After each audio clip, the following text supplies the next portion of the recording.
Hey Dave, with Father's Day coming up tomorrow, what influence has fatherhood had on some of your players? Um, they've I've just seen them all, the ones that have become fathers. I think in the best possible way. They've softened. They've got more of a broad perspective of baseball and of life. Um, just more mature and enjoying kind of more of the little things and just understanding that being a father is certainly the most important thing and a husband, but baseball is just not as I just think it works in the sense of it makes you an even better baseball player when you just don't stress as much about it because you become a father. Is there any wisdom that you've shared with some of your players, or even vice versa, that they've shared with you about fatherhood? I think kind of the theme that I share with a lot of guys is you are how you are now. And once you become a father, your views and thoughts and things that you're so stubborn or bullish about will change. And I've also revisited those conversations with guys that have become fathers that we had years ago. Thanks, Dave. Yep. Next question's from Dave Assay. Go ahead. Hey, Dave, how did Muncy and Seager bounce back from the BP from yesterday? Both feel good. Actually, Max was over at CBR with Cody and took 6 at bats, I think, each in a simulated game. Both swung the bat well.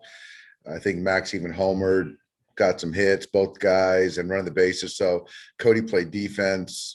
Max just took at bat. So those two guys feel good. Corey took grounders again today and will be in a group again. So all good so far. You've seen this happen before where guys tell you they're ready. They go through all these workouts, but then once they get in the game, sometimes they're not. For you, what do you believe needs to be checked off before you say, yeah, I believe you, you can come back? I I think one part of it, the most important part, is the physical part and the injuries that they're returning from, and that's more of the player and the training staff kind of giving us the green light. And the other part, now you're talking about in the batter's box, the recovery and all that kind of stuff. So I just think I got to use my eyes. I got to use reports and talk to coaches and medical staff to make sure guys are ready to go. Dave, I know we've talked about the strikeouts being down a little bit for Walker this year, but do you believe that he's embraced finding a way to get outs without the strikeout? And are we seeing the maturation process of him this year? I think there is certainly a maturation process.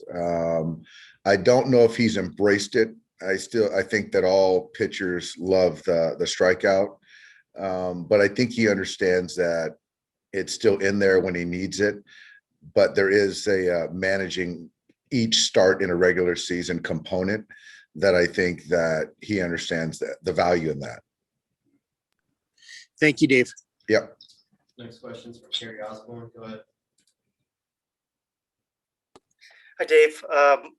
Going back to the Father's Day theme, when you look back at everything that AJ Pollock went through last year with his daughter and then COVID, what did you learn about him?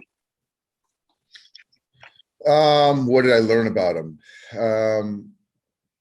I guess just the ability to compartmentalize, and I say that in a very complimentary way. You don't know until you know, and to go through what he and Kate had to go through with their baby Maddie was very difficult, obviously, and would be for anyone. And so to go through that and then still show up for baseball and to perform, very difficult to do.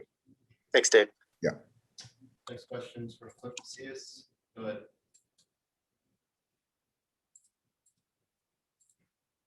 Go ahead, Cliff. Hey, Dave. I got a bit of a two-parter here. Just one, what's the latest on Josiah Gray's status, and is he somebody that the club maybe could hope fill some meaningful innings, later on in the season as maybe the inning counts pile up for guys like Walker and Julio?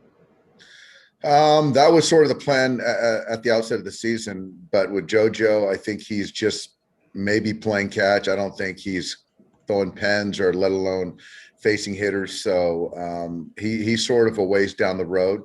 Hopefully we can revisit this conversation and, he could, be a part of things. Thank you. Next question from Fabiana Ardaya. Go ahead. Hey, Dave. I know McKinstry didn't get off to the start he wanted off the injured list, but do you feel like the bats have sort of increased in quality as the time has gone on? He's got more bats. I do. There was that obviously start and stop, but I think the last handful of games, I think it's been consistent, good at bat quality, throwing some hits out, hitting to all fields. So much better. And he just fits for our ball club, as a ball player, as a teammate. So good to see him have some success. Did you expect him to sort of hit the ground running like he did in April? Obviously, I know you guys have thought highly of him for a little while, but just to see him have that much immediate success at the big league level. I wasn't surprised.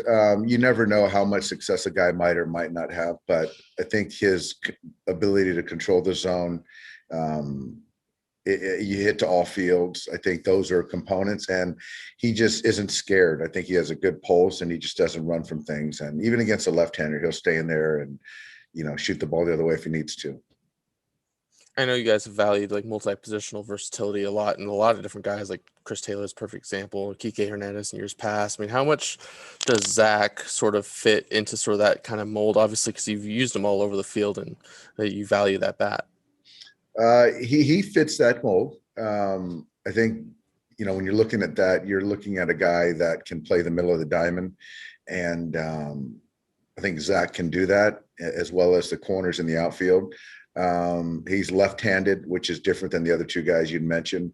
But it's not an easy role. I think that it's something that we certainly value.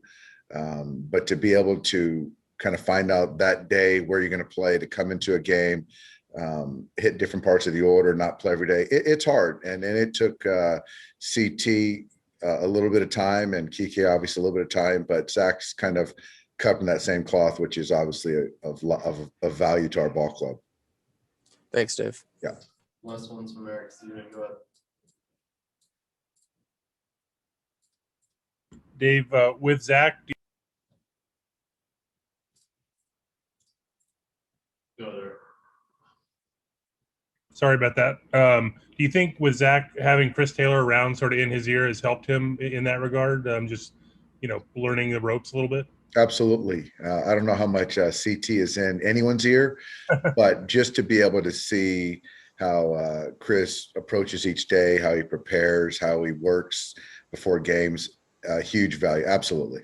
With Corey Seager, I think you mentioned, you might do a rehab assignment fairly soon, but just wondering, would that be in Oklahoma City or with like locally in Rancho? Has that been decided? It has not been decided. That's a fair question. I think once we get through tomorrow, we'll know more whether he's going to travel with us to San Diego or kind of get on the road. I don't know that. I think for us, it's more, I think we'd probably be okay with Corey deciding which he feels most comfortable with.